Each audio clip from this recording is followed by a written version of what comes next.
কুরআনুল কারীমের আরেক আয়াতে বলেন, শাহরু রমাদানাল্লাযী উনজিলা ফীহিল কুরআন, রমজান মাস হলো এমন একটি মাস যাতে নাযিল করা হয়েছে কোরআন। হুদাল লিন্নাস, মানুষের হেদায়েতের জন্য, ওয়া বায়্যিনাতিন মিনাল হুদা ওয়াল ফুরকান, এবং হেদায়েতের সুস্পষ্ট নিদর্শনাবলী ও সত্য ও মিথ্যার পার্থক্যকারী রূপে।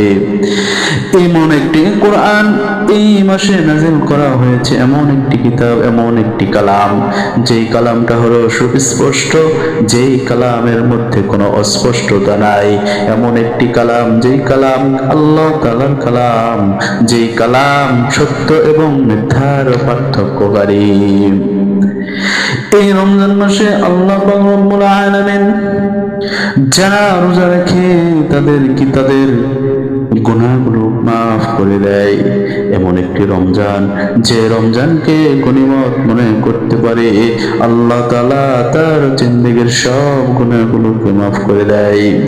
আল্লাহ রাব্বুল আলামিন বলেন, অস-সাইমিন ওয়াস-সাইমাত, রোজা পালনকারী পুরুষ ও নারী, ওয়াল হাফিজিনা ফুরুজাহুম ওয়াল হাফিজাত, নিজেদের লজ্জা স্থান হেফাজতকারী পুরুষ ও নারী, ওয়াযাকিরিনাল্লাহা কাসীরান ওয়াযাকিরাত, আল্লাহর অধিক জিকিরকারী পুরুষ ও নারী, আ'আদাল্লাহু লাহুম মাগফিরাতান ওয়া আজরান আযীমা, তাদের জন্য আল্লাহ প্রস্তুত করে রেখেছেন ক্ষমা ও মহান পুরস্কার।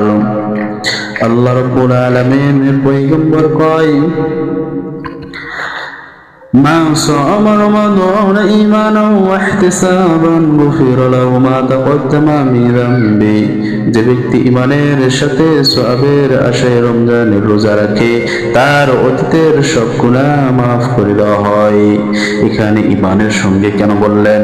কারণ ঈমানটা এমন একটা জিনিস, পয়গম্বর সহিহ বুখারীর মধ্যে বর্ণনা করেন, লা ইয়াজনি সানি হিনা ইয়াজনি ওয়া হুয়া মুমিন, যদি কোনো ব্যক্তি জিনা করে তাহলে সে কখনো মুমিন থাকতে পারে না, ওই সময় তার ঈমানটা ঘুরতে থাকে। ওয়ালা ইয়াশরাবুল খামরু হিনা ইয়াশরাবু ওয়া হুয়া মুমিন, যখন কোনো মুমিন ব্যক্তি মদ পান করে তার ঈমান, মুমিন থাকতে পারে না, তার ঈমানটা ঘুরে। ওয়ালা ইয়াসরিকু হিনা ইয়াসরিকু ওয়া হুয়া মুমিন, যদি কোনো ব্যক্তি চুরি করে, যদি কোনো ব্যক্তি চুরি করে, সে কখনো ওই সময় ঈমানদার থাকতে পারে না, তার ঈমানটা ঘরে। ওয়ালা ইয়াতাহিবু নুহবাতান ইয়ারফাউন নাস ইলাইহি ফিহা আবসারহুম হিনা ইয়াতাহিবুহা ওয়া হুয়া মুমিন, যদি কোনো ব্যক্তি লণ্ঠন করে, সে কখনো মুমিন থাকতে পারে না, ওই সময় তার ঈমানটা ঘুরতে থাকে। যখন লোকজন তার প্রতি তাকিয়ে তার লুটের দৃশ্য প্রত্যক্ষ করে, তখন সে বেঈমান হয়ে যায়। বন্ধুরা আমার, এই সময় যদি আপনার মৃত্যু হয়ে যায়, তাহলে ভাবেন কতটা আপনি দুর্ভাগ্যবান।